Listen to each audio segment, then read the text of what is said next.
Hey everybody, it's Jason Blaha here, and today I want to chat with you guys a little bit about one of the problems out there that guys don't think about when they start selecting their training goals and the way that this affects their confidence, it affects their long-term consistency and everything else. Is the problem with aesthetics is that number one, it is so subjective.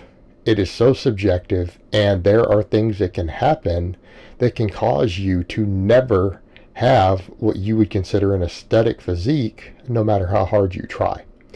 And the difference between that and strength training is, of course, that strength training is quantifiable. It's objective. You have quantifiable metrics of success and progress all the time when you're doing it. Because either you can lift a weight or you can't. And I don't even always mean for a 1 rep max. We could be talking about your 10 rep sets. In other words, you can judge progress with progressive overload. In fact, that can even tell you how much muscle you're gaining. Okay, because we don't get stronger other than inside of a few small parameters without gaining muscle mass, right?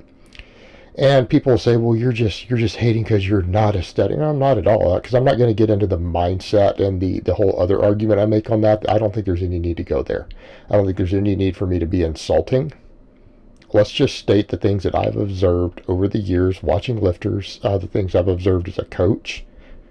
Okay, the things I've observed as a coach. People who chase aesthetics as a primary goal tend to be less happy with what they get. Okay, they are less happy with their results. And there's a lot of factors involved there. And the other thing that you need to think about is that you may not have direct control over your aesthetics. Like I'll be straight up with you guys. I have loose skin around my waist from losing 100 pounds of fat. I got really fat when I was younger. A lot of factors involved with that. I lost 100 pounds of fat and I still have visible loose skin. Okay, I don't have necessarily the most perfect structure towards that goal. So accordingly, there's literally nothing that I would be able to do, probably no drug I could take, no training that I would do that would make me have the physique that many people out there think is that perfect physique. It's just not within my capabilities. It's not lack of knowledge, not lack of work ethic. It's just simply unobtainable. And a lot of you guys need to understand that when you set out to have a goal like that. Okay, your structure or something else that has happened could put you in a situation where you're just not going to have that. Through no fault of your own, but it's just going to be the reality of it. That's going to be the reality of it. And there's such an enormous genetic component to it. Okay, so you're dealing with something that is highly subjective, and it's been so polarized on the internet now that you're bombarded with images of guys who are generally genetically blessed in terms of their structure and muscle insertions for that specific goal, because that's who advertises everywhere. So they must know what they're talking about because they have that look, right? Without thinking through, they were born to have that look. That's like almost as bad as, an NBA player giving you a program to help you get taller. I mean, he's that tall, so that's obviously he knows how to get tall, right? Well, it's more the case that the NBA is predisposed to as one of the genetic traits as being above average height. It's not the only trait. There's a lot of traits involved in something like that, but that's one of them. He was born with that gift. Okay, a lot of those guys, they're born with a certain bone structure. They're born with certain muscle insertions. It gives them an enormous advantage that you may not have towards that goal. Okay? And that's important to understand. And I'm not saying genetics don't matter in strength, because they clearly do. I mean, as displayed by guys like Bjorn Hafthor, right? You will never train or eat enough or put enough stuff in your body to be as strong as him. You just don't have his frame, his structure. It's the same thing, right? We're dealing with the same issue there. There's a structural issue. He needs a genetic outlier. Well, a lot of these really, as you guys call them, aesthetic guys, I'm not even a fan of the term, but they're oftentimes somewhat genetic outliers. They're usually in the top 10% of genetic traits towards that. That's why they pursue it, because they're good at it, right? It comes to them easier. They probably started looking good within a year of training without even knowing what they were doing, right? They probably looked better, if that's how you determine better, after 6 months in the gym than you may have with 3 years of training, and you might actually have learned a lot more about training than they did. They just have an advantage. Then you plug in that most of these guys are using pretty hefty amounts of drugs. Okay, that's the norm. That's not the exception. That's the norm. So you've got a whole fitness industry that's built upon that. These are guys who are somewhat reasonably blessed genetically towards that specific set of attributes, who are throwing drugs in the mix. Okay? And some of them are using a lot. Like some of these guys who people debate who are natural or not, then they come out later sometimes and admit their stack, or it slips in a discussion with a friend, and it's sometimes a ton of stuff. They're not just, oh, using a little trend or something. No. Sometimes it's elaborate stacks of like 9 different drugs. Right? That's what they're doing, combined with certain genetic structure.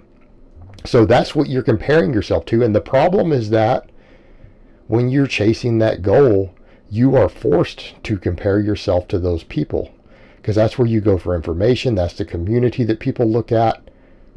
You're always going to be compared to other people. And I'm not saying in the strength world we aren't.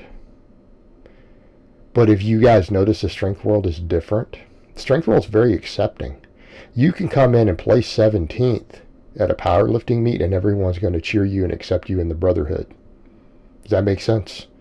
You're going to be cheered and hugged and patted on the back for placing 17th. Now they're going to cheer the guy who wins more, and he's going to be recognized. You're not necessarily going to get a participation trophy, but you're going to be accepted.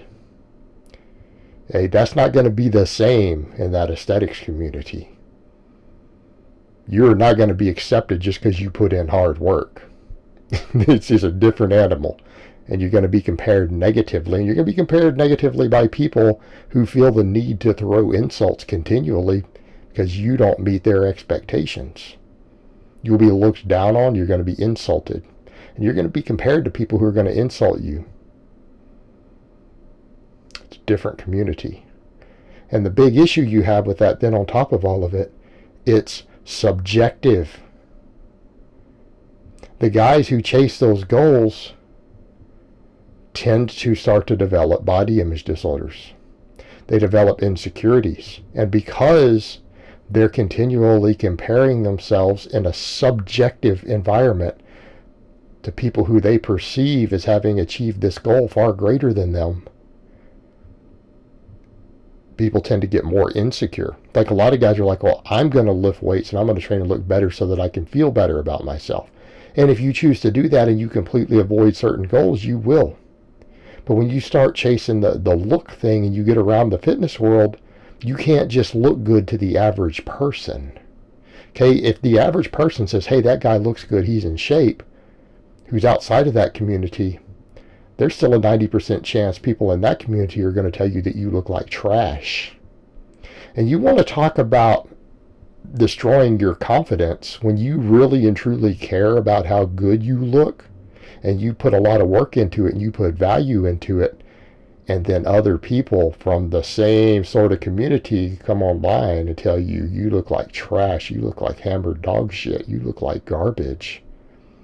But tell you right now, that is not going to boost your confidence. You're going to end up being less confident when that happens than before you ever touched a weight.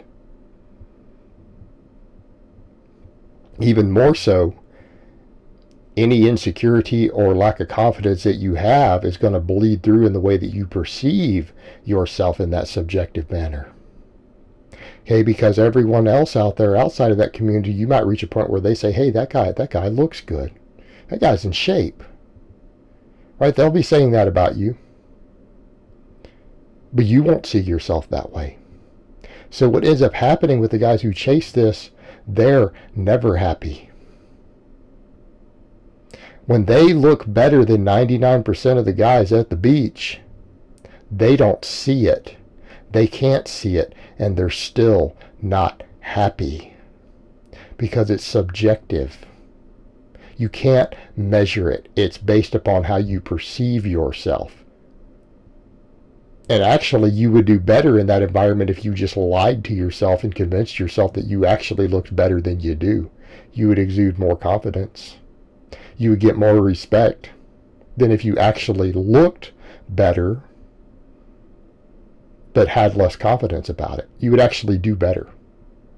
So the problem with pursuing a goal like that is you run into a myriad of psychological problems.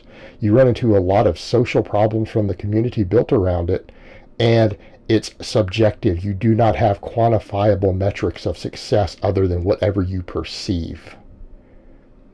And that can really do your head in if you're not careful. All right, guys, but that's really all I have to say on that today. I hope it's been informative, and I will talk to you guys next time.